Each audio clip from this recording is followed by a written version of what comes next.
नमस्कार, स्वामी प्रसाद किचनमध्ये आपलं मनःपूर्वक स्वागत आहे. आज आपण मोड आलेल्या मुगाचे कटलेट कसे बनवायचे ते आपण या रेसिपीमध्ये बघणार आहोत. तर मुलं मोड आलेली मूग किंवा मटकी खात नाहीत, तर अशा पद्धतीने एकदम पौष्टिक आणि हेल्दी तुम्ही जर कटलेट करून दिला, तर मुलांच्या डब्यासाठी किंवा सकाळच्या नाश्त्यासाठी तुम्ही अशा पद्धतीने कटलेट करून देऊ शकता. लहानांपासून मोठ्यांपर्यंत सगळ्यांनाच आवडतील. इतके पौष्टिक हे, चविष्ट व खमंग हे मोड आलेल्या मुगापासून आपण इथे कटलेट केलेले आहेत. तर तुम्ही अशा पद्धतीने मोड आलेल्या मुगापासून कटलेट नक्की करून पहा.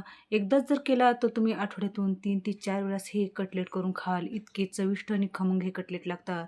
तर अशाच नवनवीन रेसिपीज पाहण्यासाठी स्वामी प्रसाद किचन या चॅनलला तुम्ही एक लाईक, शेअर आणि सबस्क्राईब करा आणि बाजूची बेल घंटा नक्की क्लिक करा. चला तर मग वेळ न घालता आपण रेसिपीला सुरुवात करूया. तर आपल्याला हे मोड आलेले मुगाचे कटलेट बनवण्यासाठी लागणारं साहित्य बघूया. तर इथे 1 वाटी मोड आलेले मूग घेतलेले आहेत. तर या ठिकाणी तुम्ही मिक्स मोड आलेले कडधान्य घेतलात तरी पण चालेल. तर इथे मी 1 वाटी हे मोड आलेले मूग घेतलेले आहेत. तर तुम्हाला या ठिकाणी मोड आलेले मटकी घ्यायचं असेल, तर तुम्ही मटकी पण घेऊ शकता. तर तुम्ही तुमच्या आवडीनुसार कडधान्य घेऊ शकता. तर इथे 1 वाटी मोड आलेले मूग घेतलेले आहेत. त्यासाठी 1-2 चमचे इथे बेसनचं पीठ घेतलेलं आहे.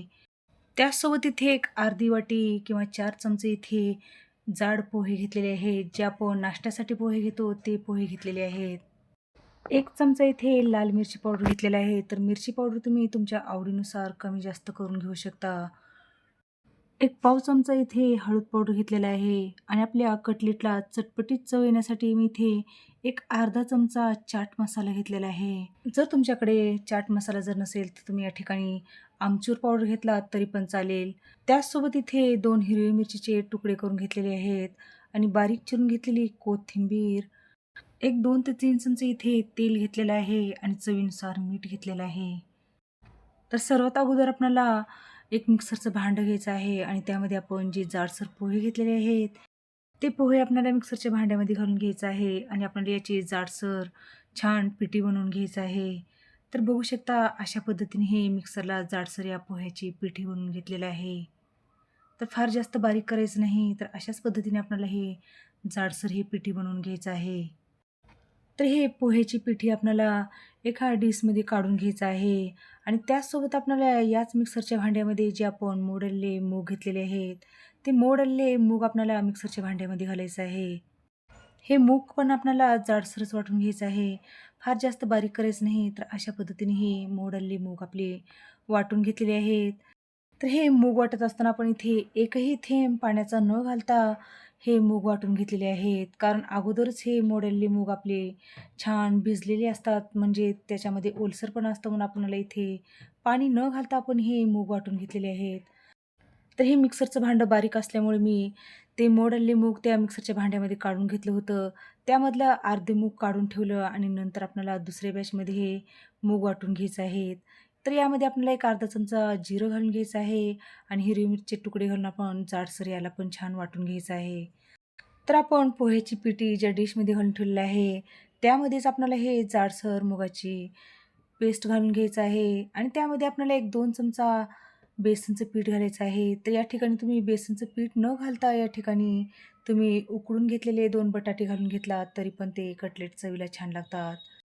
तर यासोबत आपल्याला मसाले घालून घ्यायचे आहेत.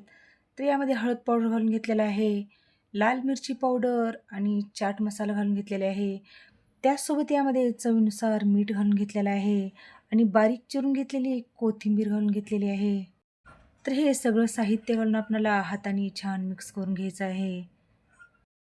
तर इथे आपण जे पोह्याची पिठी आणि 2 चमचे बेसनचं पीठ घालून घेतल्यामुळे आपल्या इथे छान हे पीठ घट्टसर झालेलं आहे.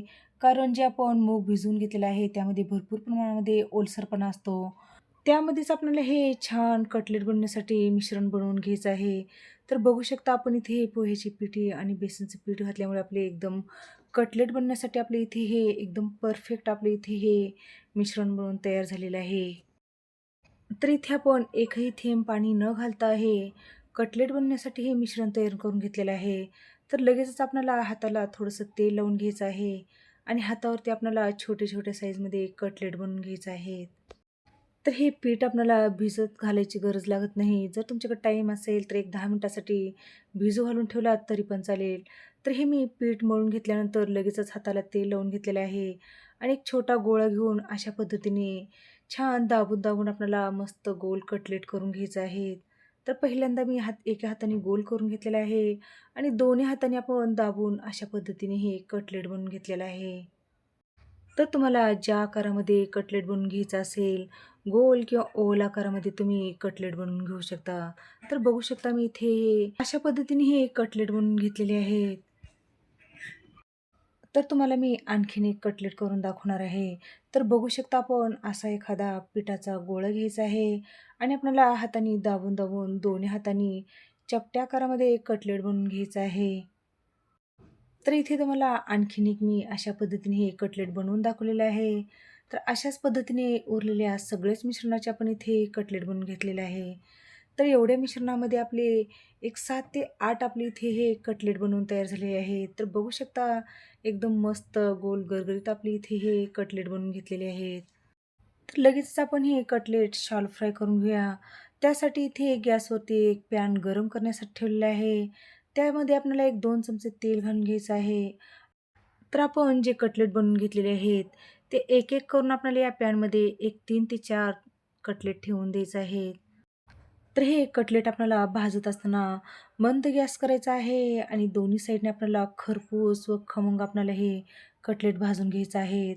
कारण आपण हे घातलेले सगळेच जिन्नस किंवा घेतलेले सगळेच जिन्नस आपले इथे कच्चे आहेत म्हणून आपल्याला मंद गॅसवरच आपल्याला हे कटलेट भाजून घ्यायचं आहेत. तर दुसऱ्या साईडने पण अशा पद्धतीने थोडंसं तेल टाकून घेतलेलं आहे. तर 1 ते 2 मिनिटामध्ये आपले हे कटलेट छान पहिली साईड भाजली गेलेली आहे. तर दुसऱ्या साईडने आपल्याला हे कटलेट पलटवून घ्यायचं आहे. तर बघू शकता आपल्या या कटलेटला कलर किती सुंदर आलेला आहे आणि मस्त आपली इथे हे कटलेट छान दोन्ही साईडने आपल्याला खमंग व खरपूस भाजून घ्यायचं आहे. तर तुम्ही अशा पद्धतीने मोड आलेल्या मुगापासून कटलेट जर करून खाल्ला तर सारखं-सारखं अशाच पद्धतीने कटलेट करून खाल. एवढे चविष्ट व खमंग हे कटलेट लागतात. तर बघू शकता आलटी-पलटी करून दोन्ही साईडनी मी इथे खरपूस हे कटलेट छान भाजून घेतलेले आहेत.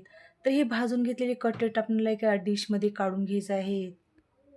तर अशाच पद्धतीने उरलेले सगळेच कटलेट आपल्याला भाजून घ्यायचे आहेत. तर पॅनमध्ये मी 1 चमचा तेल टाकून घेतलेले आहे आणि उरलेले कटलेट आपल्याला हे तेलावरती छान भाजून घ्यायचे आहेत. तर तुम्हाला या ठिकाणी तेल जर घालून घ्यायचं नसेल, तर तूप किंवा बटर जरी ह्या कटलेटला लावून घेतलात, तर आणखीन थोडं हेल्दी आणि पौष्टिक हे कटलेट बनवून तयार होतात.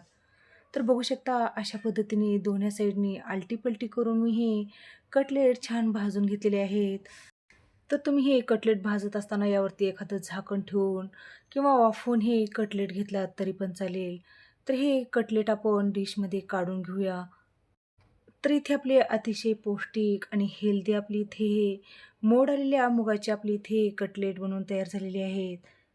तर तुम्हाला कडधान्याची किंवा मोड आलेल्या मुगाची कटलेटची रेसिपी कशी वाटली?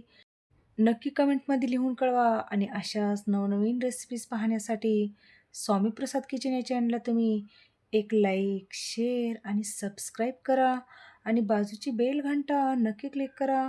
चला तर मग भेटू अशाच नवनवीन रेसिपीसोबत. धन्यवाद.